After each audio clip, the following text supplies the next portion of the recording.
Railway Koduru Janasena MLA అరవ శ్రీధర్ రాసలీలలు రోజుకొకటి వెలుగు చూస్తున్నాయి.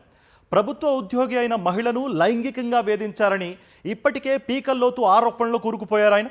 తాజాగా బాధిత మహిళ ఎమ్మెల్యేకు సంబంధించిన మరికొన్ని ప్రైవేట్ వీడియోలు, చాట్లు బయటపెట్టారు.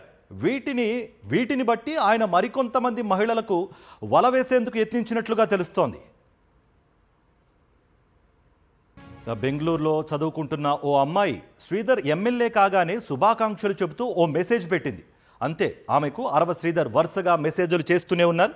మరో అమ్మాయితో చాటింగ్ చేసిన ఎమ్మెల్యే ఆమె శరీరాన్ని రాయలేని విధంగా వర్ణిస్తూ మెసేజ్లు పెట్టారు.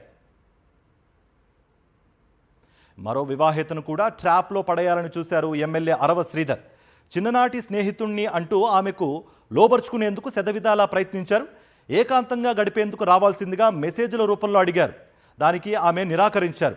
ఇలా అసభ్యకరంగా మాట్లాడడం సరికాదని, కావాలంటే మంచి స్నేహితులుగా ఉందామని హితవు పలికారు సదరు వివాహిత.